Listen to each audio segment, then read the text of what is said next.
Boa noite. Como é que você está? Bem, tudo bem, graças a Deus. Bem, vai ajeitar a câmera aí? Aí, dar uma ajeitada aqui no computador aqui. Tá beleza. Você, tá tudo bem? Tudo bem. E aí, tá animado ou não? Amado? Opa! Tá certo. Desculpa ter atrasado um pouquinho, que aquela hora que você Não, mandou a mensagem, eu estava chegando em casa, aí eu comi alguma coisa aqui e falei, agora eu vou lá. tá Isso aí. certo. Tudo Você deu bem. uma olhada, né, no script que eu te mandei, né? Dei uma olhada assim nas perguntas, né? Que foram feitas. Isso. Assim, como são perguntas bem simples, bem para você tudo tranquilo, então você pode deixar ir levando, entendeu? Eu vou fazendo algumas Fechou. perguntas, vou entrando mais ou menos no assunto. Às vezes eu saio um pouquinho fora, mas é normal. Você já viu que já está gravando aqui, né? Depois a Aham. gente vai editar isso e a gente coloca no nosso canal lá, tá bom? Tá ok. Tá joia, então. Se por um acaso eu fizer alguma pergunta ou falar alguma coisa errada sobre ensaios, aí você dá uma pausa. Tipo assim, eu falei um negócio errado. Ah, não precisa. Ultrassom é para defeito superficial, um exemplo. Aí você Uhum. dá uma pausa e fala assim, Marcos, esse ponto aí você tem que corrigir. Aí a gente corrige. Porque aí eu vejo na linha do tempo uma pausa lá, eu já vou direto no ponto e já faço o corte, entendeu? Tá ok, tranquilo. É difícil acontecer, mas às vezes pode acontecer. Já me corrigiram É, algumas vezes. é verdade. Quando é ao vivo é mais difícil, né? Mas aí você tem que meio que... Né? Mas beleza, então vamos lá. Tranquilo. Vamos lá. Bem, pessoal, sejam muito bem-vindos aí todos vocês, né? Mais um conteúdo falando sobre a norma NR13, sobre essa norma trabalhista, né? Que trata sobre integridade e segurança de equipamentos de alto risco, como caldeiras, vasos de pressão, tubulações e tanques metálicos. Alguns dos meus alunos do curso de alta performance têm muitas dúvidas sobre um detalhe que é realmente muito importante, né? Dentro do mercado da NR13, porque é isso, né, é esse detalhe que nós vamos tratar aqui agora, que é o tema do nosso conteúdo aqui, do nosso bate-papo com o especialista de hoje. Esse conteúdo, esse tema, né, trata especificamente de como a gente consegue realmente garantir a integridade desses equipamentos. Eu estou falando sobre ensaios não destrutivos, e realmente muitos têm dúvidas aí, né? Ah, qual que é o grau de conhecimento que eu tenho que ter sobre determinado ensaio? Quando e onde aplicar esses ensaios?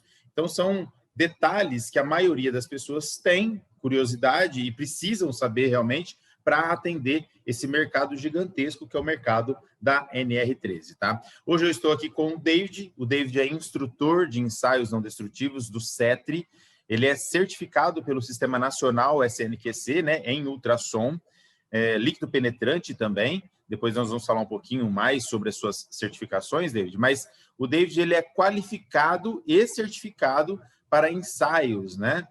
Para esses tipos de ensaios, além de outros ensaios que ele também tem conhecimento profundo aí, como ensaios visuais, dimensionais, né? E até ensaios por partículas magnéticas, e inspeção de solda também nível 1.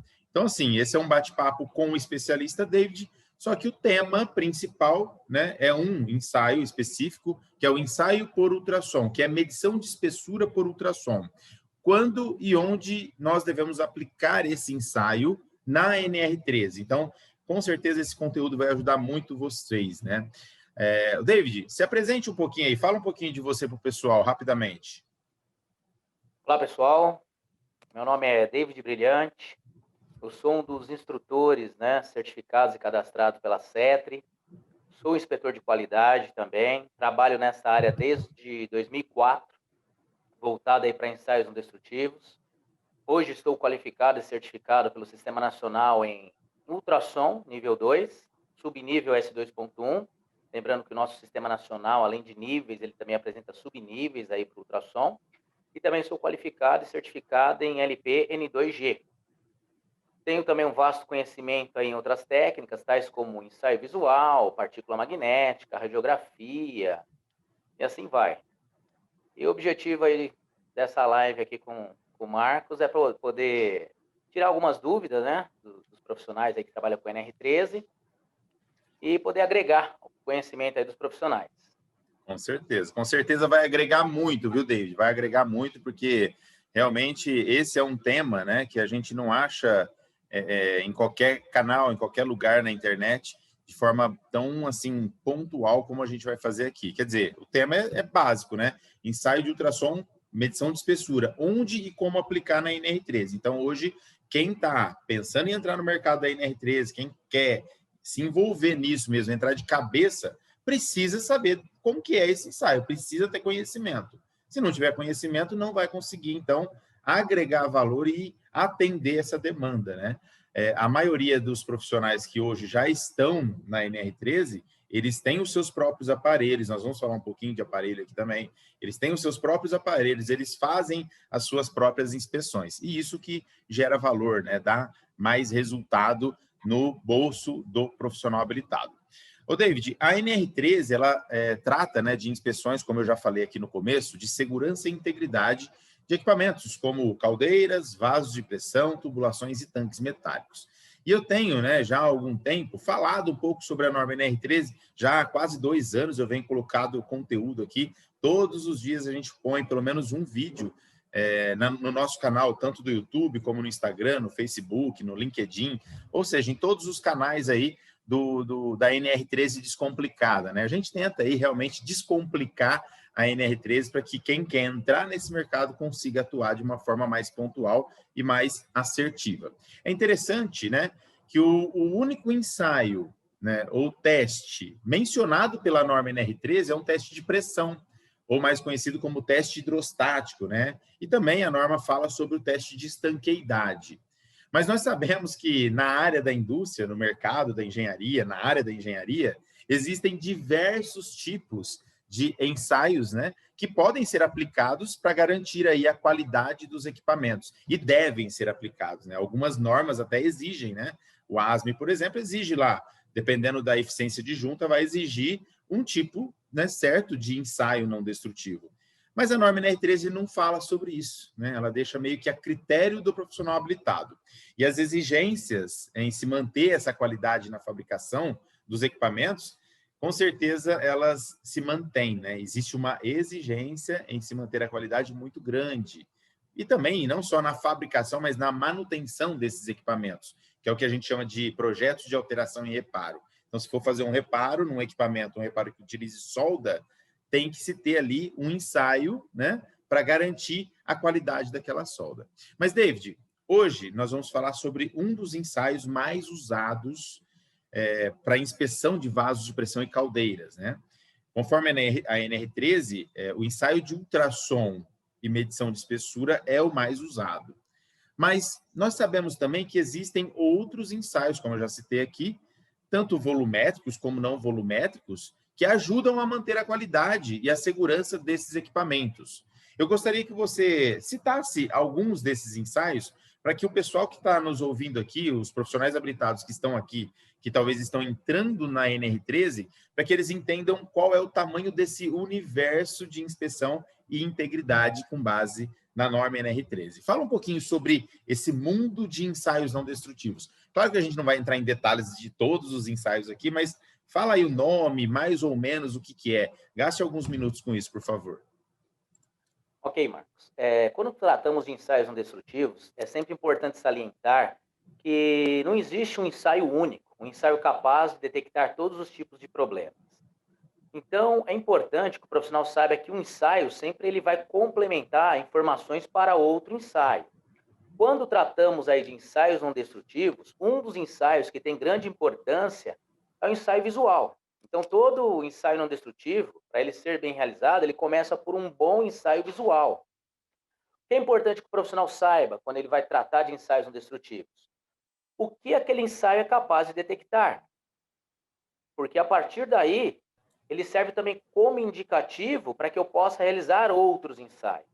Então, por exemplo, o ensaio visual ele é utilizado para detectar aqueles problemas que são visíveis a olho nu. Eu posso detectar poros, posso detectar trincas. Normalmente, diante de uma caldeira, o profissional faz um visual geral para verificar algum dano, né, naquele corpo da caldeira, como pontos de amassamento, algo desse tipo. No caso de um poro, né, um poro ele passa a ser um indicativo para você chamar outras técnicas, tais como um líquido penetrante, e ele vai servir para quê? Para detectar descontinuidades superficiais que estão abertas à superfície. Já se essa falha não estiver aberta à superfície, já não consigo eu realizar um ensaio de líquido penetrante para detectar o problema. Aí temos já o ensaio de partículas magnéticas, que serve para quê? Para detectar descontinuidades superficiais e subsuperficial. Quando tratamos aí de corrente alternada, que é muito utilizada no ensaio, essa descontinuidade subsuperficial está, digamos assim, a uma distância de até 3 milímetros abaixo da superfície do material. Temos também o íris, né, que passa a ser o quê? Um ensaio por ultrassom por imersão. Então, o sensor ele é posicionado dentro de uma tubulação, esse tubo ele é preenchido com água, aí nós temos ali uma turbina que é capaz de girar um espelho ali piezoelétrico, e ele vai emitir uma onda sonora com o objetivo do quê? De fazer com que o profissional possa encontrar algum dano na superfície interna e externa dessa tubulação. E também a medição de espessura, né? A medição de espessura, quando nós falamos em medição de espessura, é uma técnica que nós, em um equipamento novo, ele é muito utilizado para verificar alguns pontos de medições, para verificar justamente se o equipamento encontra-se dentro daquilo que o projeto pede. Então, para controle de medidas. Já o equipamento em uso, ele já é muito utilizado para quê? Para detectar corrosões, aqueles problemas de desgastes. Então, sempre é importante que o profissional tenha em mente o seguinte: não é o único ensaio que eu vou realizar no equipamento, e é importante que eu tenha em mente o que eu pretendo detectar, para fazer a escolha correta e conseguir detectar corretamente os problemas. Show de bola, show de bola. Eu vi aí que você já falou uns 5 ensaios, né, na verdade. Só que eu sei que tem mais, né? Por exemplo, você não falou sobre radiografia, não falou sobre, sei lá, tem vários outros aí, né? Emissão acústica, tem vários outros que são utilizados também dentro, né, do mundo NR13, né? Dentro do mundo integridade e segurança. Mas assim, como o tema aqui é pontual, né? É ensaio de medição de espessura, então nós vamos entrar mais nesses detalhes aí. Os profissionais habilitados, David, a maioria, né, que são os engenheiros mecânicos, engenheiros navais, né? Eles precisam sim conhecer de todos os ensaios, né? Justamente pelo que você falou, que não existe um único ensaio que vai atender toda a demanda. Então, às vezes eu tenho um ensaio para atender uma demanda, né, que seria um defeito superficial, um outro ensaio que vai atender uma outra demanda de corrosão, outro ensaio, uma demanda de subsuperficial. Então, quer dizer, existem várias técnicas e vários ensaios que a gente, né, da área tem que entender. E aí eu falo, né, às vezes não é o caso de ser certificado em cada uma delas, porque senão, né, eu já vi profissionais habilitados, com certeza, com 5, 6 certificações, né? Em vários tipos de ensaios, e ótimo, muito bem, mas talvez não precisa chegar nesse nível, mas o conhecimento, o conhecer de todos esses ensaios e testes, né? Com certeza vai tornar as decisões tomadas pelo profissional habilitado lá na hora da inspeção, eu costumo dizer que é no campo de batalha, né? Vai tornar essas decisões mais corretas sobre a escolha de qual ensaio, né, ele vai fazer para liberar aquele equipamento. E claro que isso vai dar uma segurança muito maior, tanto para ele, para o profissional habilitado, quanto para o cliente final também. Porque se o cliente final ele começa a conversar com o profissional habilitado, ele vê que o profissional habilitado não sabe o que fazer, com certeza isso vai dar uma perda de credibilidade muito grande. Mas fale um pouco sobre o ensaio de medição de espessura agora, por ultrassom, né? O que um inspetor ou profissional habilitado ele deve ter em mãos na hora do ensaio, para executar esse ensaio? Bom, a primeira coisa que o profissional precisa ter em mãos é um procedimento da técnica, procedimento, né, aquele documento que vai, digamos assim, direcionar o profissional a fazer o ensaio de forma correta. Porque sem esse documento, o profissional fica sem uma referência para calibração de instrumento, para critério de aceitação. Então, é sempre importante o profissional possuir um procedimento de inspeção em mãos. Além desse procedimento, o profissional, claro, vai precisar do equipamento, né, de medição de espessura. Sim. O equipamento, normalmente um medidor de espessura, quando o profissional ele adquire aí um medidor de espessura, ele já vem junto do equipamento aquele sensor, que é o cabeçote, Sim. e seus cabos coaxiais. É necessário também que o profissional tenha os blocos padrões adequados ali para poder fazer o ensaio. E isso aí é um fator importante, Marcos, porque o que eu tenho observado nos últimos tempos, alguns fabricantes de aparelhos de medição costumam acoplar junto do aparelho uma pastilha. Alguns utilizam uma pastilha de 4 milímetros, Uma outros utilizam moedinha, uma né? pastilha, isso, de 5 milímetros. Mas aquela pastilha, aquela moeda, ela serve para quê? Para zerar o aparelho. Não serve para calibrar. E aí o que Entendi. acontece com muitos profissionais? Tem profissionais que acreditam que se ele acoplar o sensor ali, o cabeçote, sobre aquela pastilha e o equipamento reconhecer a espessura que vem definido pelo manual do equipamento, o aparelho já está pronto para fazer a medição, o aparelho já estaria ali calibrado, e não é isso. O que acontece é o seguinte, quando o profissional ele acopla o cabeçote ali, o sensor sobre aquela moeda, ele está zerando o equipamento. O que é zerar? Zerar é apagar a memória anterior para ele poder lançar uma nova memória. E aí eu tenho em mãos alguns detalhes, como, por exemplo, existem aparelhos de medição de espessura microprocessados, existem aparelhos que não são microprocessados, e a calibração sempre é efetuada em um bloco padrão, conhecido aí como bloco escalonado. São aqueles blocos que apresentam degraus, com Sim. dimensões ali conhecidas. Então, o profissional precisa fazer com que o equipamento ele reconheça ali a dimensão daquele degrau, para a partir daí ele poder realizar o ensaio. Mas voltando aí em relação ao aparelho micro e não micro. Aparelho microprocessado, quando você vai fazer uma medição utilizando um cabeçote duplo cristal, ele é um aparelho que ele faz uma correção automática de desvio, de caminho V. Mas isso interfere no quê, na minha prática?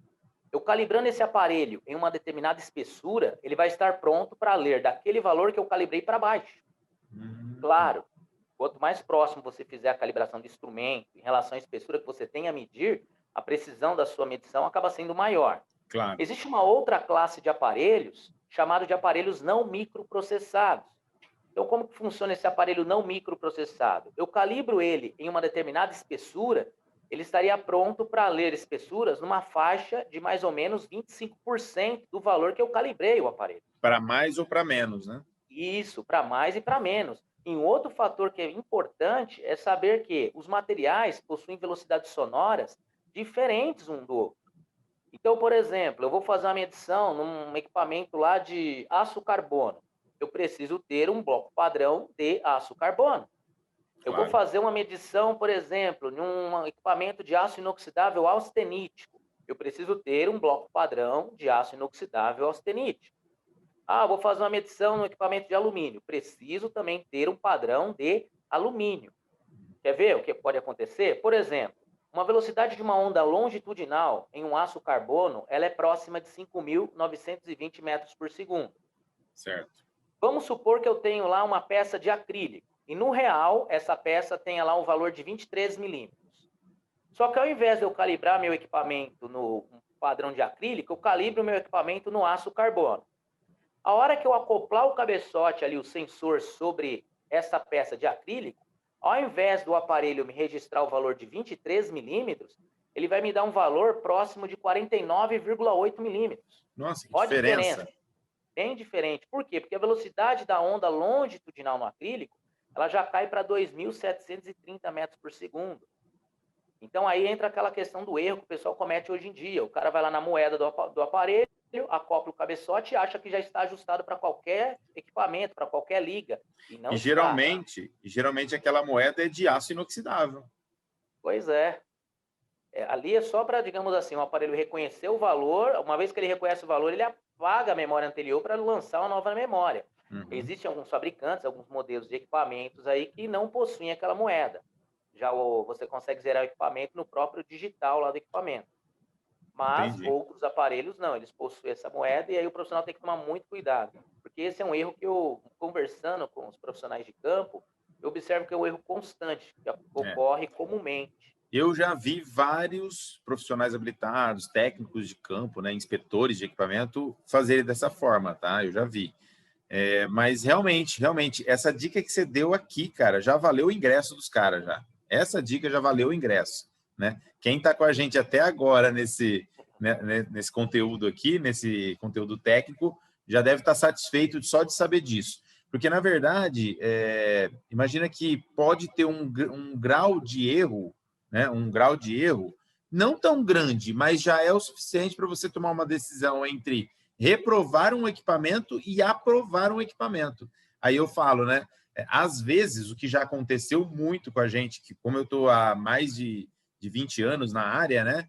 Eu já peguei equipamentos que estão a 1/10 da espessura mínima. Quer dizer, 1/10, se tiver um erro desse, né, de inox para carbono, por exemplo, pode ser que 1/10 seja decisivo entre a reprova e a aprovação.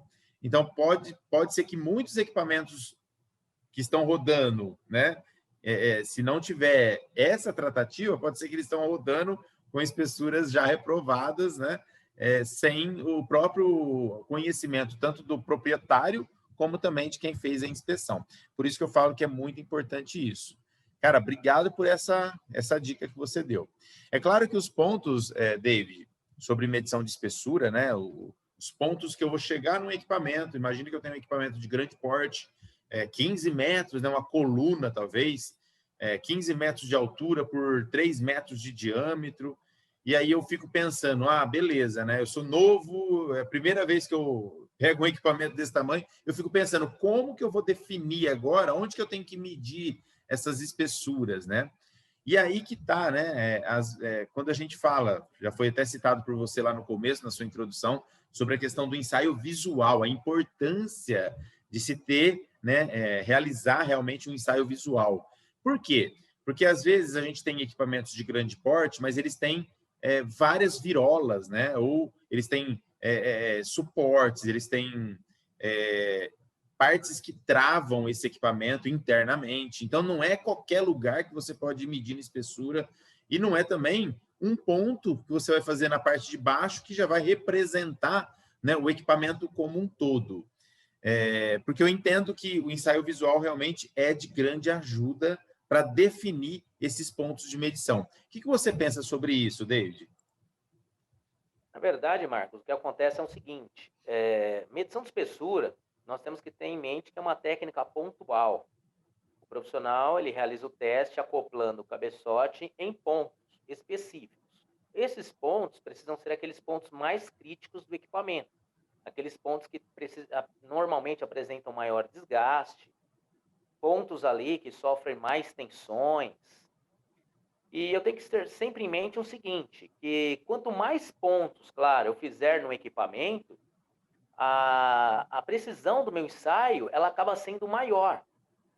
Então, o que o pessoal tem feito, né? O pessoal pega alguns pontos críticos, alguns procedimentos pedem lá para que o profissional faça ali pontos com distanciamento de 50 milímetros de um ponto para o outro. Outros procedimentos, o cara vai fazer uma medição, por exemplo, em um tubo, pede para que ele faça medição na geratriz inferior, geratriz superior, né? Nas geratrizes laterais ali do equipamento. E o objetivo que o cara tem que ter em mente é o seguinte, igual você disse, não é um único ponto que vai me definir se o equipamento está aprovado ou não. Tem que realizar vários pontos. E dependendo de como que se encontra esse equipamento, por exemplo, vamos supor que eu tenho uma corrosão alveolar. Aquela corrosão que ela começa bem pequena. Eu preciso também ter um sensor apropriado para fazer essa medição. Eu preciso ter um cabeçote aí conhecido como subminiatura. Normalmente são cabeçotes que possuem diâmetros de 3 milímetros. Cabeçotes convencionais, hoje em dia, para medição, ele possui aí diâmetros que variam de 8 a 10 milímetros, mas eles não são capazes de detectar que você consiga fazer uma medição correta em um ponto que apresente ali uma corrosão alveolar. Por isso, sempre é importante, a princípio, realizar um bom ensaio visual, verificar os pontos mais críticos e ter sempre em mente esse detalhe. Quanto mais pontos você fizer de medição nessas regiões aí mais críticas, a precisão da sua medida vai ser maior. Entendi. É o que eu sempre digo, né? Tanto é que no nosso checklist, né? E esse checklist ele está dentro do drive do aluno, né? Então, imagina que todo o conteúdo que a gente tem, além dos vídeos, né, lá no curso, a gente entrega também um monte de informação. A gente entrega os checklists, modelos de relatório e tudo mais. E esse checklist, ele tem uma parte onde você faz um croquis, o inspetor, ele faz um croquis do equipamento, né? E ele coloca onde ele está medindo os pontos. Para que isso serve também? Aí é até bom, você vai comentar sobre isso também. Imagina que, como a gente faz uma inspeção pontual, né? Apesar de em determinados períodos, a gente tem que fazer a inspeção interna e outros períodos a inspeção externa. Mas, mesmo assim, para você ter um histórico desse equipamento, um histórico confiável, o ideal é você sempre fazer os mesmos pontos. Então, a gente mapeia esses pontos justamente para que o próximo inspetor daqui 4 anos, 5 anos, faça nos mesmos locais. Mesmo que não for a minha empresa, que for outra, que ela consiga entender que é importante manter esse histórico, né? Porque é só com esse histórico bem montado que você consegue, talvez, fazer um cálculo de vida remanescente. Quanto tempo esse equipamento vai durar? Né? Dura mais 5 anos, mais 10, mais 20, mais 30 anos. Tá, com base em quê? Com base nos últimos históricos das últimas 4 inspeções, por exemplo, que foram aí seus 20 anos, né? 4 inspeções, um vaso de categoria 5, que diminuiu 1/10 por ano, ou 0,05 por ano, meio décimo por ano. Né? Então, quer dizer, eu faço esse cálculo e falo, então ele tem mais X anos para frente. Então, por isso que essa questão, né, de fazer o ensaio corretamente, avaliar os pontos de forma correta, ajuda, né, o proprietário do equipamento até se programar, talvez, para uma substituição desse equipamento. Então, isso é muito interessante mesmo. É mais ou menos isso, não é? Fazer os mesmos pontos sempre. Isso. Se o profissional tiver um mapeamento exato ali dos locais que ele fez os primeiros pontos e realmente, em inspeções futuras, ele realizar as medições exatamente sobre os mesmos pontos, o ensaio também vai ter a maior precisão. A medição de espessura, o profissional ele pode notar o seguinte: eu fiz a medição, por exemplo, a 50 milímetros de um flange do equipamento. De repente foi um outro inspetor, depois de alguns anos, e ao invés de ele acoplar o cabeçote ali, ele acoplou o cabeçote a 51 milímetros do flange. 1 milímetro de diferença da medição que havia sido feita anteriormente. Vai dar diferença na medida também. Então, por Pode isso que ser, a é questão do claro. mapeamento, localização, também é de extrema importância. Geralmente, os equipamentos que têm isolamento térmico, por exemplo, né, a maioria deles já tem uma janelinha, né? Várias janelinhas lá, para que você abra e faça as medições. Fica até mais fácil entender onde que os últimos ensaios foram executados. Mas é muito importante que se tenha, então, esse controle, né, através de um croquis esquemático aí, mostrando onde estão os pontos. E é claro que não é um croquis simples, né? Pelo menos algumas coordenadas esse croquis ele tem que ter. Mas os ensaios de ultrassom, David, eles têm diversas aplicações, né? A gente sabe aí que existe ultrassom que é feito por ponto, como a gente está comentando aqui, que é a medição por ponto. Existe também um ensaio, né, que é feito nas soldas, né? Que é para avaliar se existe algum tipo de descontinuidade nas soldas. Sei lá, se eu estiver errado aqui, você me corrige, mas porosidade interna, né? Falta de fusão. Todos esses detalhes a gente consegue pegar com algumas técnicas também de ultrassom. Eu sei que você é um inspetor qualificado e certificado, né? SNQC, que é o Sistema Nacional, que você costuma dizer, e isso te dá, então, uma bagagem para falar de praticamente todas as técnicas de ultrassom. Fale um pouco sobre a diferença, eu já até te fiz essa pergunta essa semana, né? Você até me ajudou num detalhe aí com um cliente meu, mas fale um pouco sobre a diferença entre a técnica A-Scan e a técnica B-Scan. Por favor, fale aí.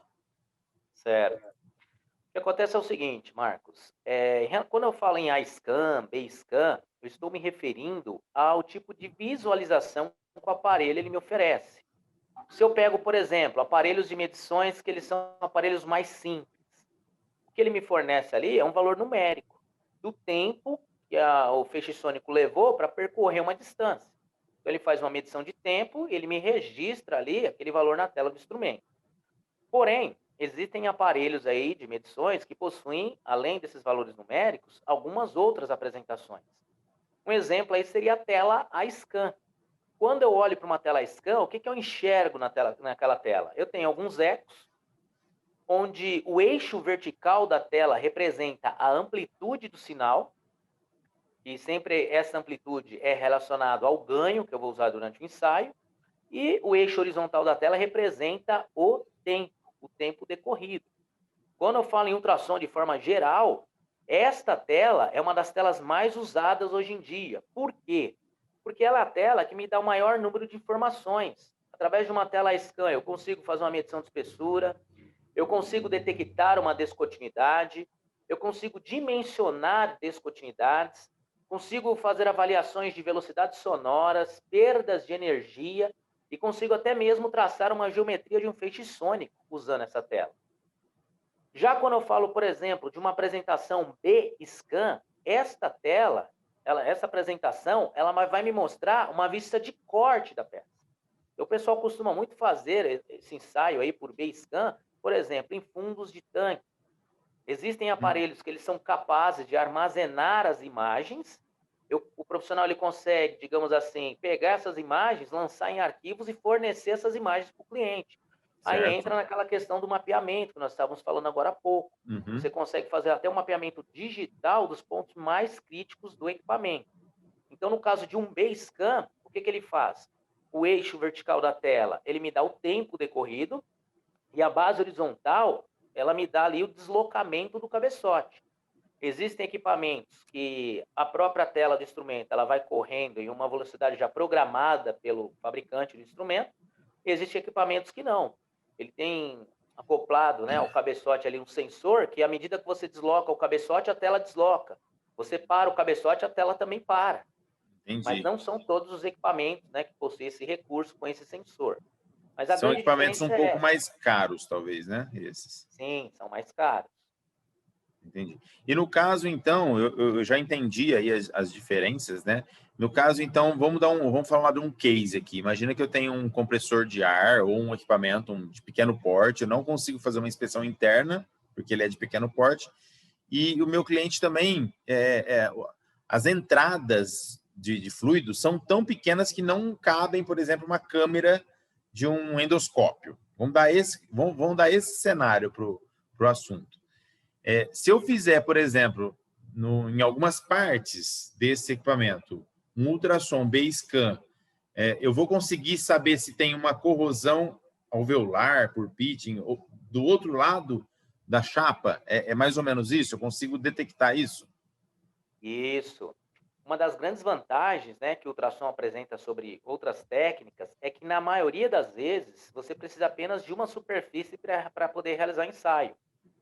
O feixe sônico, no caso, ele vai se propagar da superfície por onde o profissional acoplou o cabeçote até a superfície oposta. Uma Uhum. vez que ele bate ali na superfície oposta, aquele feixe retorna para o cabeçote, ele faz a medição do tempo, e no caso de um B-Scan, ele vai registrando a Ele vai, imagem transversal e aí ele vai do correndo, né, equipamento. o cabeçote.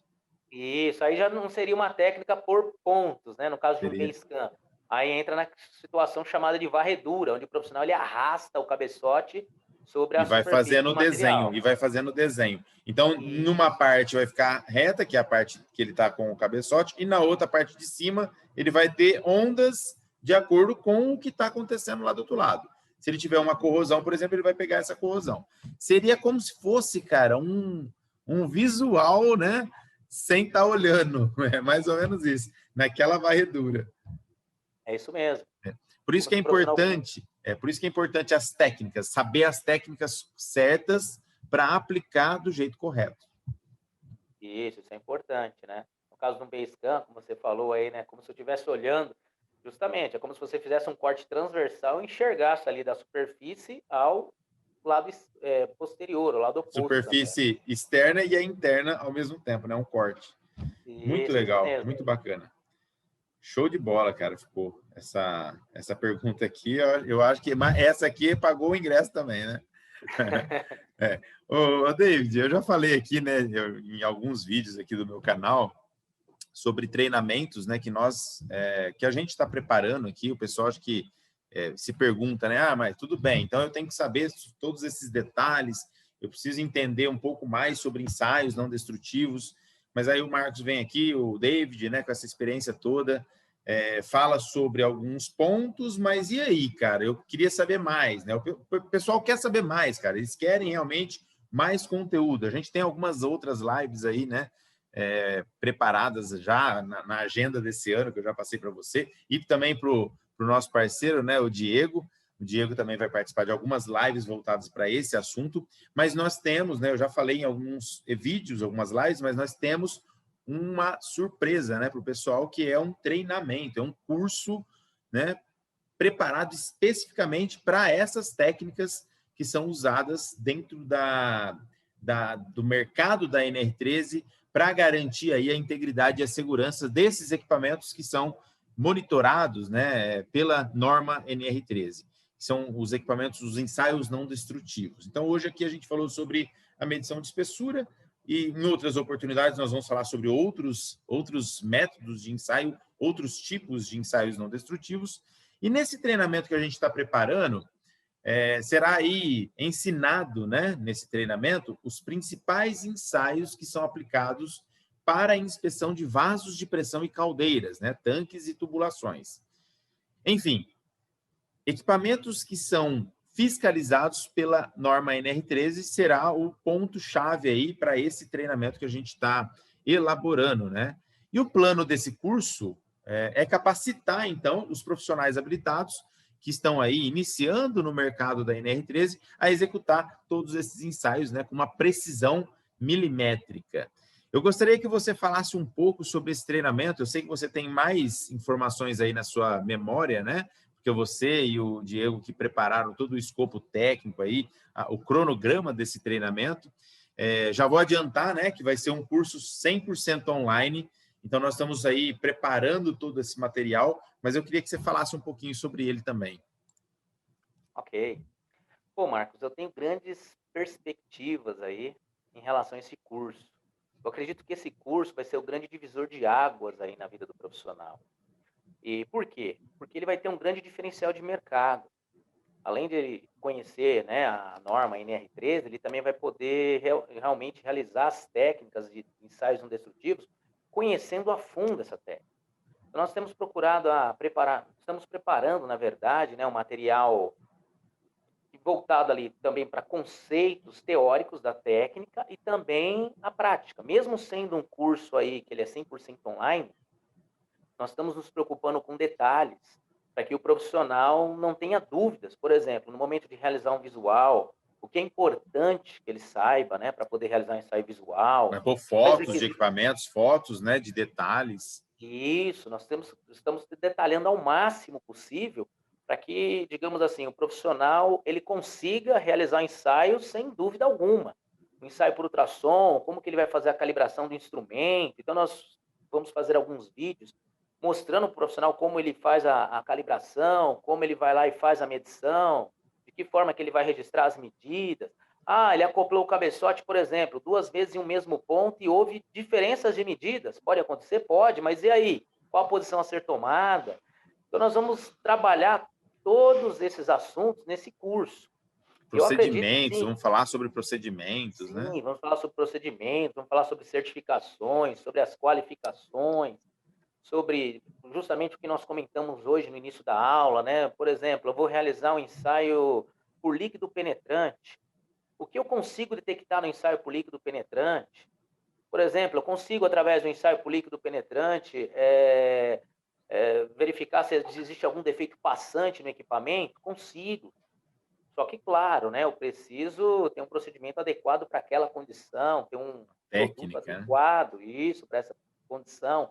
E o nosso objetivo justamente é esse, é deixar o pessoal pronto para a hora que ele se deparar ali com o ensaio, ele mesmo poder executar de forma segura, de forma que ele possa verdadeiramente, olha, confiar naquilo que o ensaio está mostrando para ele. Ótimo, ótimo, ótimo. Cara, perfeito, perfeito. Muito bom, David, muito bom. Assim, eu acredito que esse treinamento é o que você falou mesmo, vai ser um divisor de águas aí. O pessoal que está começando, eles precisam ter esse conhecimento e esse treinamento, né, vai trazer todo esse... Opa, um bicho aqui. E esse treinamento vai trazer todo essa bagagem, né? E essa segurança, cara, essa segurança. Eu até estava falando hoje com um aluno meu, o Bruno, a gente estava numa aula VIP hoje, e aí ele estava expondo para mim os medos dele, né? Tipo, eu tenho medo de não saber executar corretamente, né? Então, um treinamento como esse já vai dar a segurança que ele precisa, o que todos, né, que ainda têm medo de executar precisam para realmente ir lá e fazer. Sair da zona de conforto, né? E começar realmente a pôr a mão na massa. Cara, eu queria te agradecer do fundo do meu coração aí. Essa é a primeira, né? O primeiro conteúdo que a gente está gravando de vários aí, se eu não me engano, vão ser de 10 a 12, né, no ano. Então, nós vamos começar aqui a falar sobre isso. Esse curso não vai demorar para sair, se o pessoal estiver pensando, né? Ah, e aí, quando sai esse treinamento? Não vai demorar para sair. A gente não tem data marcada ainda, mas uma coisa eu garanto, os meninos estão trabalhando forte aí para fazer o negócio acontecer. E com certeza eu vou estar junto com eles e a gente vai colocar esse treinamento na nossa plataforma para que vocês aí que estão nos ouvindo, que estão nos assistindo agora, realmente possa adquirir o treinamento e fazer aí muita grana com isso, cara, muita grana. E assim, não é só o dinheiro, né? Com consciência e sabedoria e conhecimento, né, dos assuntos. Ô, David, muito obrigado novamente, tá? Queria te mandar aí um abração. O David fica em São Paulo ou Campinas, David? Eu fico em São Paulo, moro em Santo André, Santo ABC André. Paulista. É isso aí. O David também atua já no mercado. Ele não só dá treinamentos, mas ele atua no mercado no dia a dia, né, David? Então, quer dizer, tem muita experiência aí de campo também. Então, cara, não percam esse treinamento por nada. Realmente vai ser muito bom. David, obrigado novamente. Quer falar mais alguma coisa? Na verdade, só quero agradecer também a você aí a oportunidade e espero ter ajudado um pouquinho aí, né? Do que eu sei aí. Ajudou demais, cara. Ajudou demais. Valeu, um abraço para você. Valeu, um abraço, Marcos. Fica com Deus. É isso aí, David. Show de bola. Ficou ótimo, hein? Ficou legal? Rapaz, ficou melhor do que eu imaginei. Você também não achou que ficou top? Achei, ficou legal. É uns bate-papo, né, cara? É uns bate-papo meio descontraído, falando sobre parte técnica. Os caras gostam disso aí, cara. Os caras... Todo mundo gosta dos meus conteúdos, porque eu sempre faço desse jeito, entendeu? É meio que descontraído, não é um negócio chato, sabe? Entendi. E o O treinamento... legal é que vai gerando uma expectativa no pessoal também, né? Exatamente, esse é o ponto, tá? O ponto, eu chamo de aquecimento, né? Eu chamo isso aqui que a gente está fazendo de aquecimento pro treinamento. Claro que na semana, vamos supor, eu vou fazer o lançamento, sei lá, dia 20 de março. Uns 10 dias antes, nós vamos aí vai ser live mesmo, aí vai ser live ao vivo. Nós vamos fazer live todo dia, entendeu? Todo dia. Aí é um aquecimento mais bombado mesmo. Mas esse daqui já vai instigando os caras, Aí na hora que chega lá, a gente... Aí, é técnica de venda, né? A gente chama de funil, né? A gente coloca o cara no funil, ele vai entrando. Na hora que ele cai lá, ele compra o curso. Entendi. Mais ou menos isso. Mas acredito que vai ser muito bom esse curso mesmo, viu, Marcos? O pessoal acredita que eles vão gostar bem. Vai agregar muito valor. E além do conteúdo assim online, nós vamos disponibilizar também aquele material teórico também, né? Para que o profissional conheça. Tem ali algo impresso ali depois para ele talvez poder... modelos de relatórios, modelos, né, dessas técnicas que vão ser mais abrangentes aí dentro do treinamento, para que o pessoal tenha, né, modelos de procedimento, se tiver, se for possível, alguma coisa, né, voltada para isso. Cara, tudo isso aí agrega, entendeu? Entendi. É show de bola. Beleza? Bacana. Beleza, Marcos. Tamo junto então, meu. Um abraço para você, bom descanso. Um abraço, bom descanso também. Tchau. Tchau.